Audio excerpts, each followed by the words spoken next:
Não há dia nenhum, acho que hora e momento que eu não me lembro daquele quadro, de pronto, tudo aquilo que vivi naquele momento.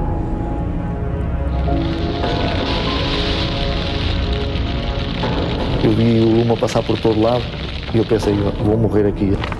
Foi momentos de horror mesmo.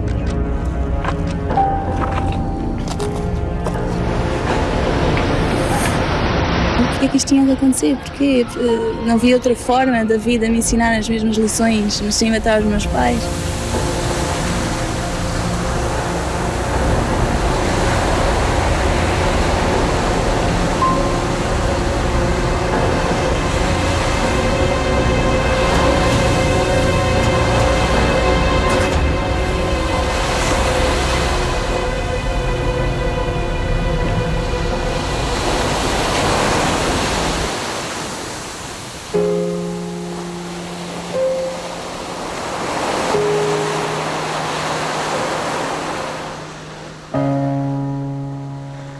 Nesse dia, tomámos o nosso pequeno almoço e decidimos ir à praia.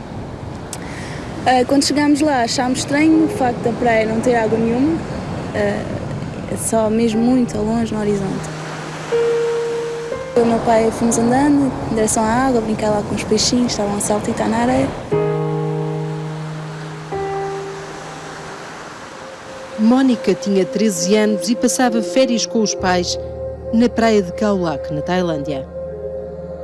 Quando de repente a minha mãe solta um grito, Mónica! Então é aí que nós voltamos para trás, começamos a agarrar nas nossas coisas, a sempre perceber porquê. Começamos a recuar para um resort que tinha lá ao pé.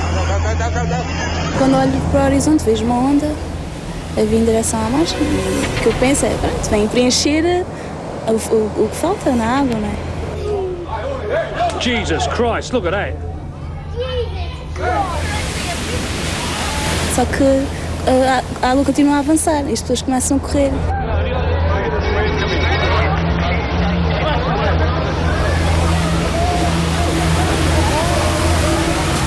Eu começo a correr e obedeço à minha mãe, ao meu pai, sempre a correr com as coisas na mão.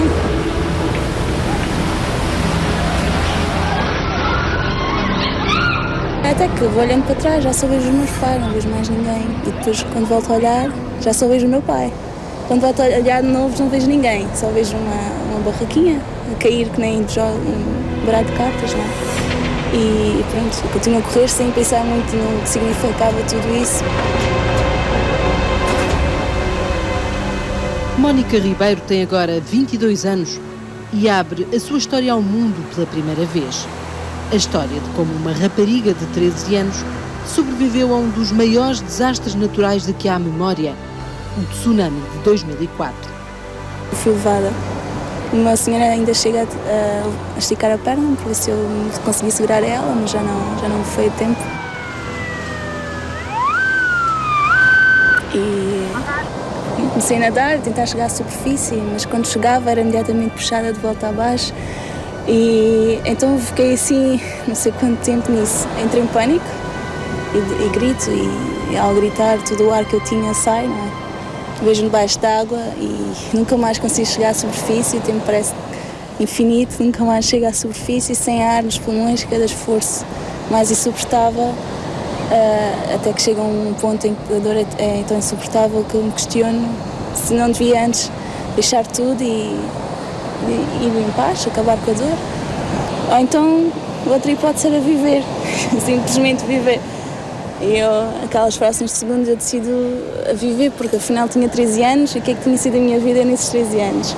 Casa, escola, casa, não tinha experienciado a vida como é, na verdade, não tinha tido filhos, não tinha salvo o mundo, eu queria salvar o mundo, salvar o oceano, não é? Eu decidi que queria viver e assim que fizesse a minha escolha cheguei à superfície, nunca mais fui puxada pela corrente. A corrente, aliás, levou-me para um sítio com árvores, onde me consegui segurar a um fio que estava entre duas árvores. E então é aí que eu isso no meu corpo, no meio daquele estilhaço todo, não sei como, a adrenalina naquele momento era muitíssimo forte. Eu lembro de olhar para os meus braços e mãos e pensar que força é esta que eu tenho. Então consegui sair dali sozinha, dei uns passinhos, já estava em terra seca. Sobreviveu sozinha ao tsunami que matou mais de 200 mil pessoas. Mónica perdeu os pais José e Maria Amélia Ribeiro. De certa forma eu sempre soube o que tinha acontecido, mesmo antes de aparecerem os corpos e se confirmar que realmente tinham morrido, eu sempre soube. Desde o momento em que me agarrei àquela corda e amicei e senti aquela força extra, eu soube, um sexto sentido talvez, ou então, para quem acredita, como eu, aquela força se calhar não era só eu, não é? Eu sempre soube, mas nunca pensei como é que iam ser as saudades depois disso. E só depois em Portugal é que a saudade começou mesmo a doer.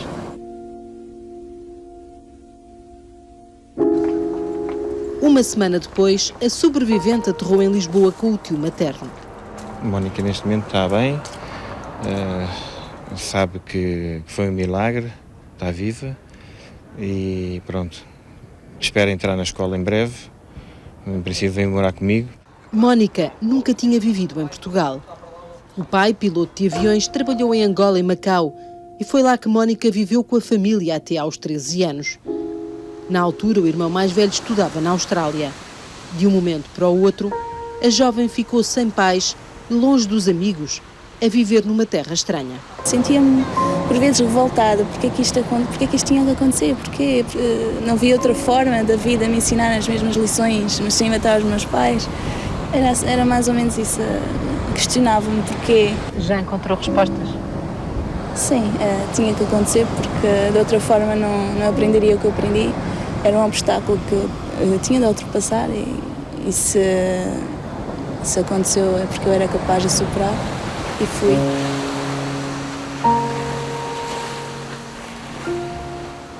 Eu tenho atendido algumas pessoas que já passaram pelo tsunami, passaram por vários traumas e eu posso dizer a você que eu me sinto muito pequena diante do que essas pessoas se colocam disponíveis para aprender. Pessoas que passam por experiências dessa grandeza, a gente tem muito que aprender com elas, né?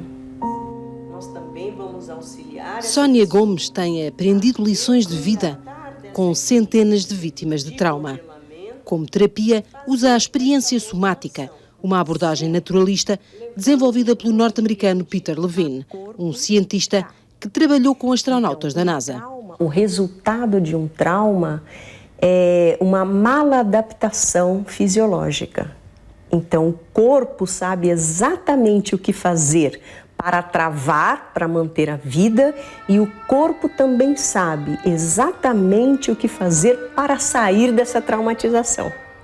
Então, nós, terapeutas, nós buscamos levar o corpo a acessar a autorregulação. Eu posso chegar um pouquinho mais perto de você? Você permite? Com resistência, não é? Se tem resistência, então eu fico aqui. Bem devagarinho.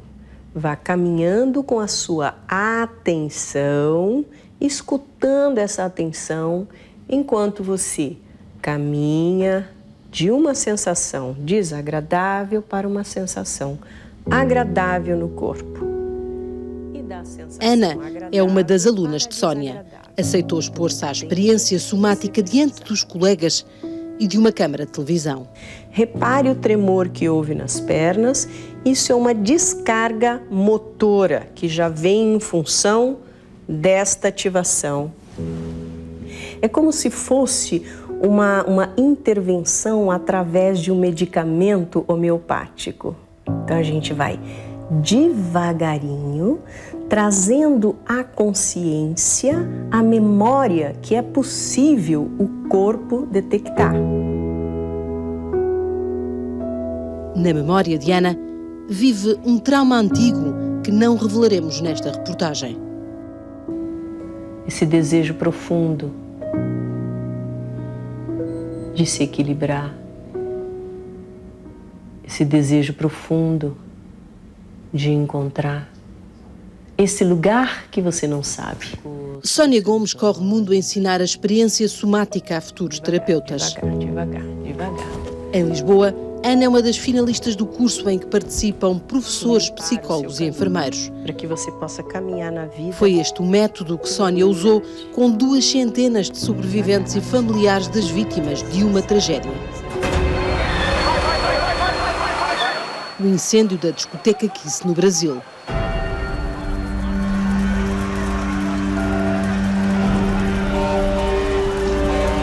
Nós auxiliamos mais de 200 pessoas, dos sobreviventes. Matou 240 pessoas e deixou uma cidade inteira em estado de choque.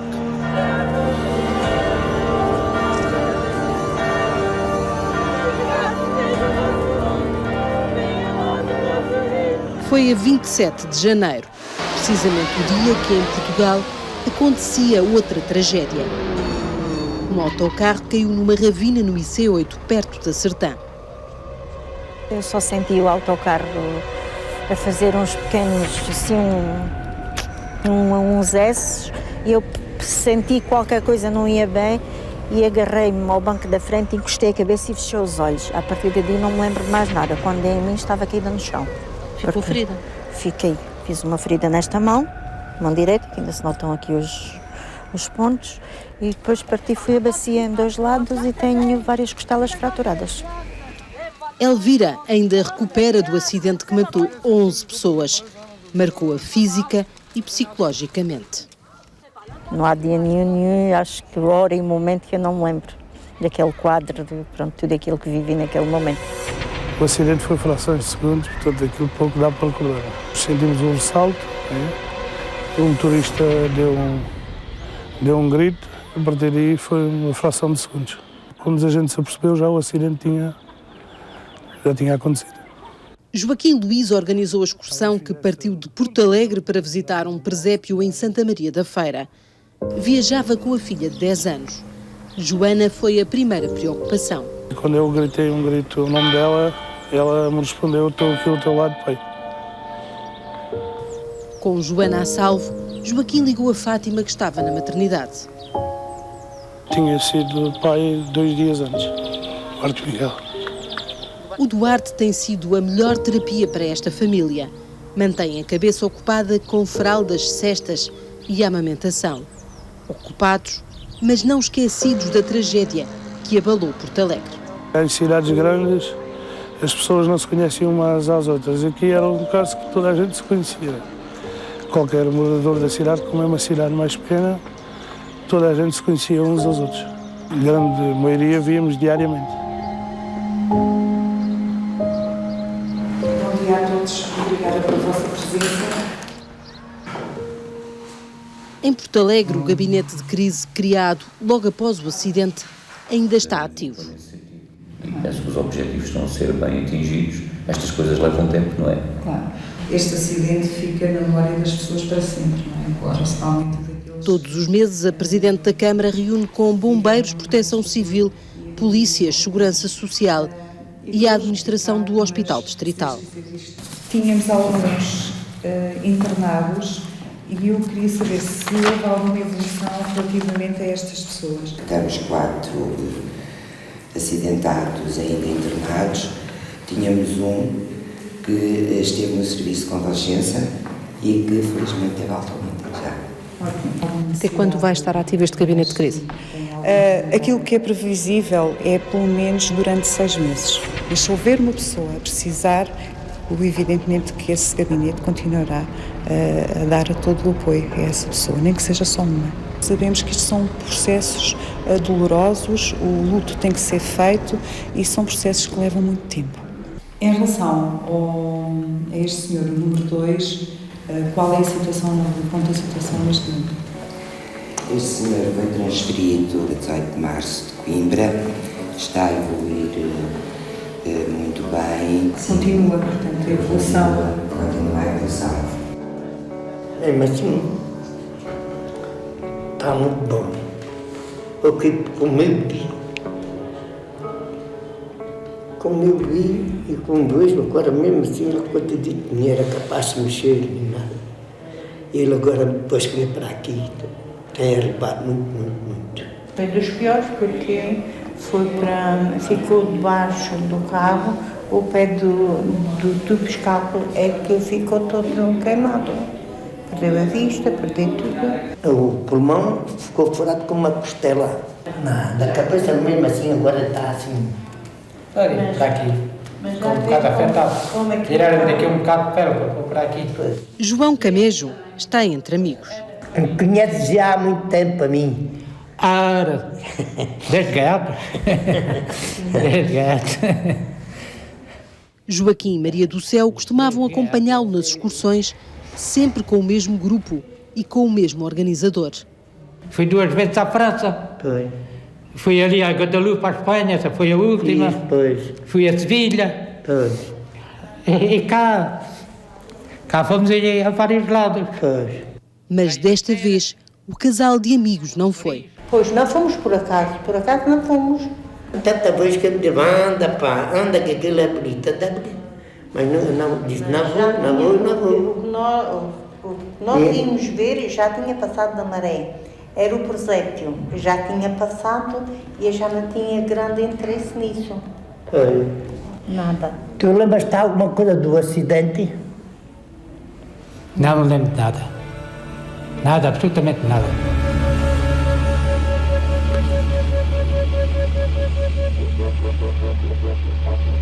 Esqueci-me de tudo.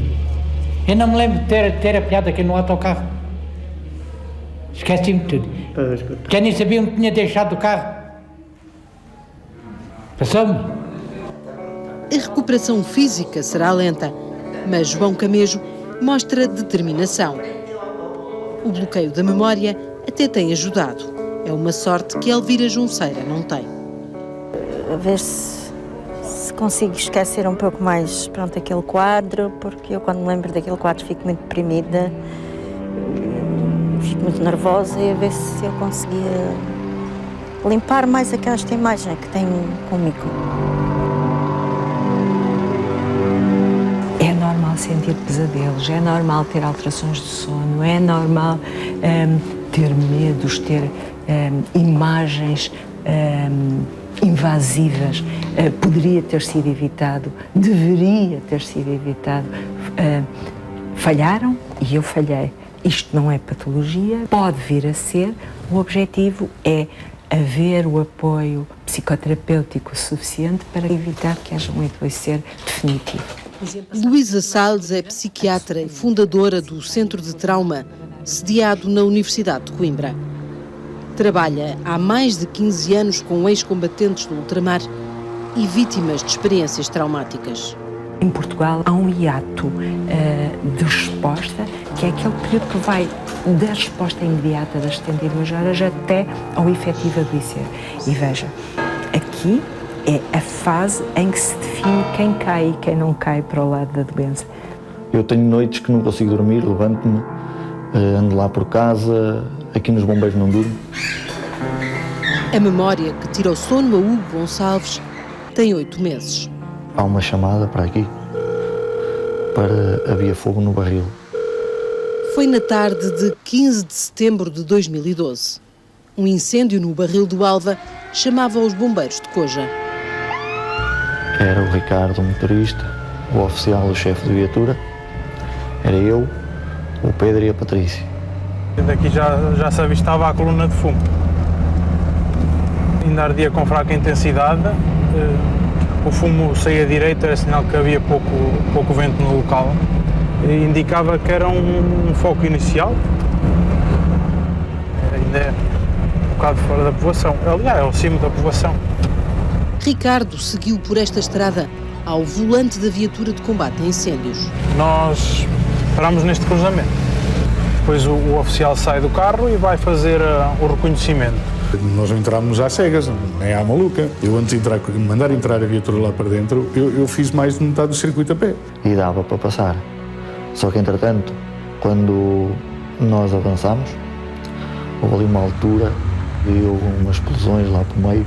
A partir daí foi até a estrada ardia. Para trás já não dá hipótese. E para a frente eu sabia que estávamos quase a sair. Nós estávamos quase na linha. Aquilo depois eram línguas de fogo, uma altura, só se via cor de laranja, não se via mais nada. Nós vimos logo que ia acontecer qualquer coisa quando lá estávamos dentro. Ficámos totalmente sem visibilidade. O carro, tínhamos aqui uma ligeira curva à esquerda, o carro foi em frente, acabando por bater ali naquele pinheiro. É a única coisa que me lembro, é do para-brisas a estalar e olhar para o lado, ver que ali não estava a arder, temos que fugir por ali. Eu quando saltei, passou tudo à frente dos olhos naquela hora. Sou sincero, nunca pensei em sair lá. Estas imagens são dessa noite. Foram gravadas poucas horas depois do acidente. Já não se avistavam labaredas, mas o mal estava feito.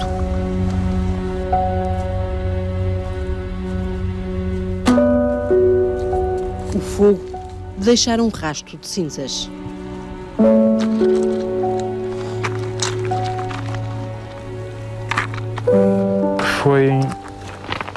Foi momentos de horror mesmo. As imagens vêm-lhe à cabeça com uma nitidez que espera que o tempo o vá esbatendo. Conseguimos fugir, alguns. A nossa colega, infelizmente.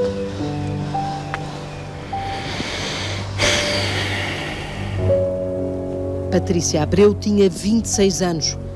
Caiu enquanto fugia das chamas. Ficou a poucos metros do carro, neste local onde agora se ergue uma lápide.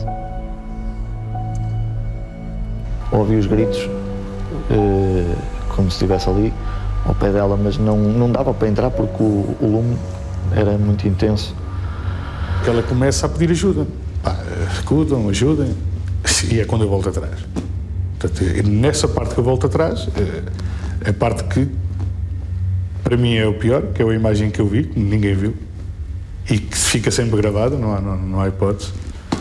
E é o que me acontece, pronto, nessa altura, não é? Voltou atrás para ajudar a Patrícia? Claro. Nós somos 5, temos que vir 5. Isso é ponto assente, só se todo não houver hipótese disso. E foi o caso. Não havia hipótese? Não havia hipótese nenhuma. Eu sou mais um passo atrás que a baleia. O 5º bombeiro, Pedro Brito, desorientou-se e correu para o lado que ainda estava em brasa. Morreu uma semana depois no hospital. Tinha 38 anos e deixou um filho pequeno. Vamos carregar isto muito tempo, não é? Quem passa por elas é que sabe. Ninguém sabe, ninguém pode avaliar aquilo que nós os 3 passamos. Quando cheguei lá acima, pensei na minha filha, que ia nascer. Nasceu pouco depois? Um mês. Nasceu um mês depois. E graças a Deus estou cá para ver.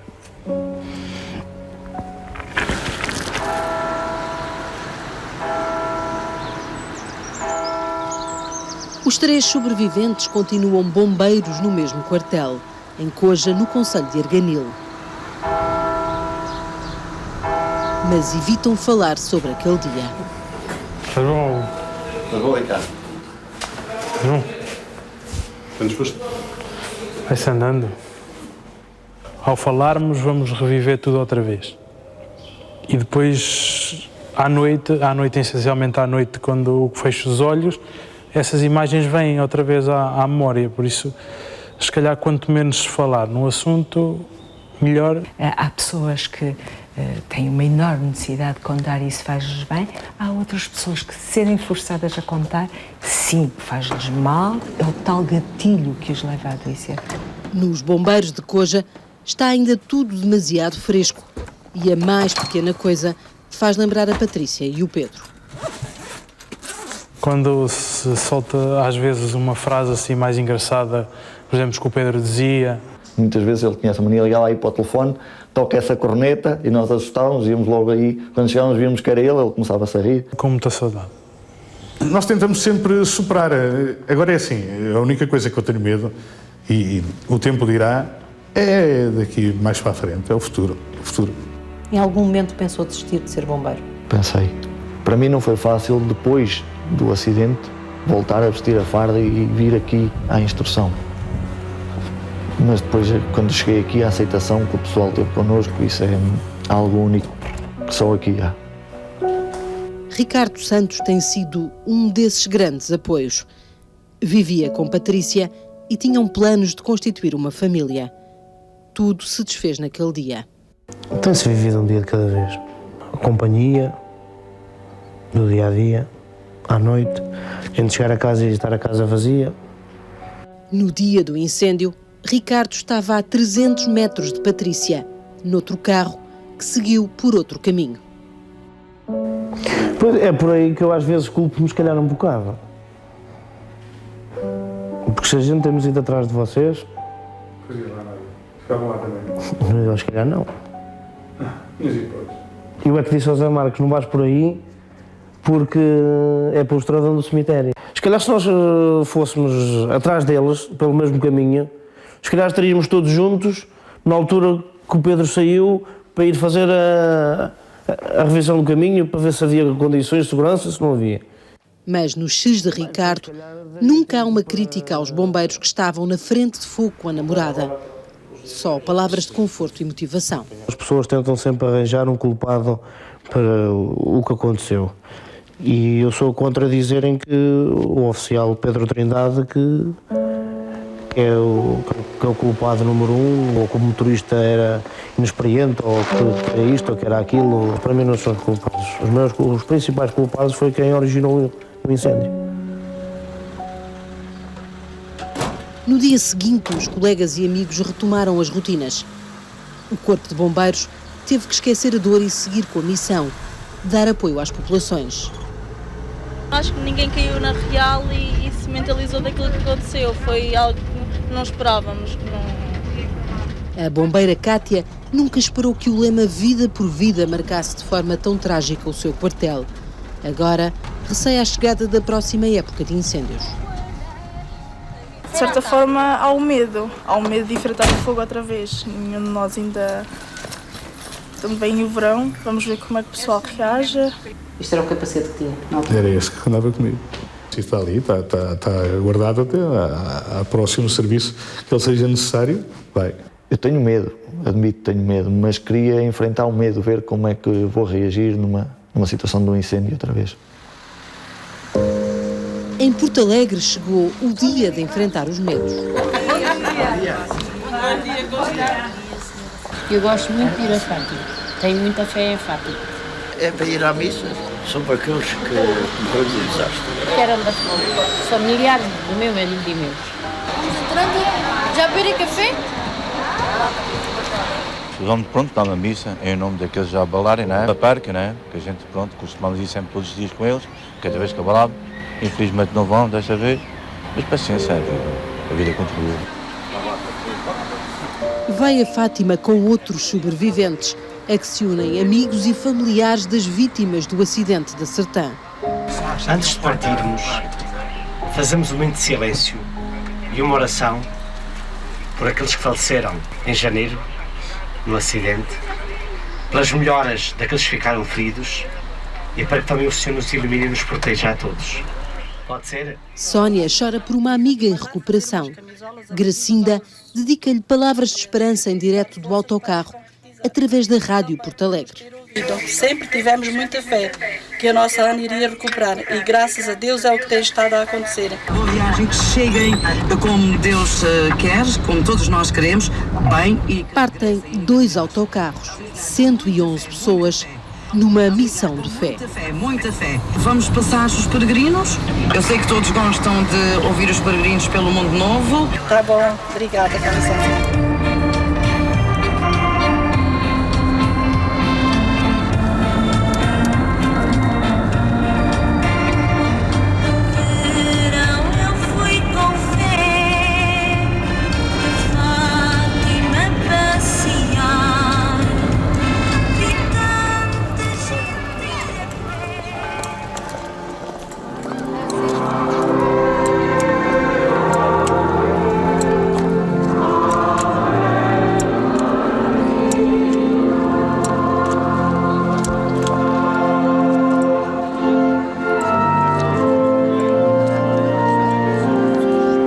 Ajuda a vir a Fátima? Sim, um bocadinho. Parece não, mas pronto. Sempre ouvia mais o stress que a gente tem, não só, mas pronto, eu vi sempre um bocadinho, sim. Mesmo que não tenha assim tanta fã, mas sim, sinto-se um bocado. Cá por nós, principalmente eu, cá por dentro, sim. Acho que a amizade deve ser partilhada com aqueles que amamos. Nunca mais tinha entrado em autocarro nenhum antes do dia de hoje. Ainda a cicatrizar do acidente, Elvira Junceira arranjou forças para esta peregrinação e foi encontrar o conforto junto de outros sobreviventes.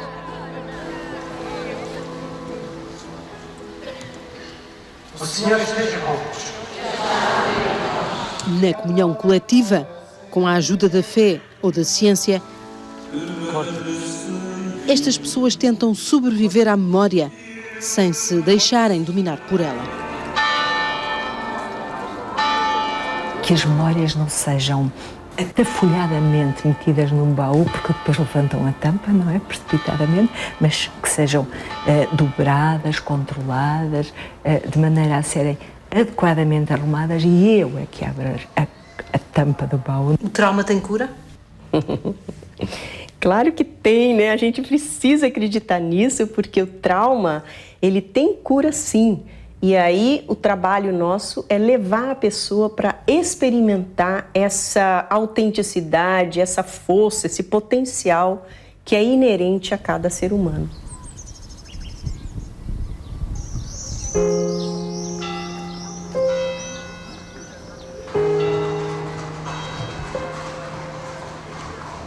Mónica tem essa força. Aos 13 anos, sobreviveu sozinha ao tsunami. Aos 22, segue com a vida em frente. Eu estudo veterinária na Universidade de Évora. Estou bastante bem, estou feliz, não tenho remorsos, estou em paz. O que é estar em paz? Estar em paz é estar bem com tudo, aceitar o que aconteceu, perceber porquê. Consegui transformar uma coisa triste em algo realmente bom para mim. Conseguir ultrapassar os meus obstáculos e seguir em frente com a minha vida. Consegue fazer isso? Sim, já o fiz. É feliz? Sou feliz.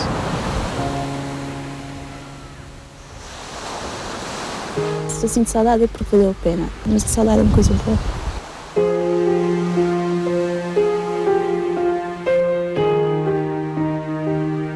E que um dia eu tiver 90 anos, digamos assim, olho para trás e pensar que é bom relembrar aqueles momentos felizes.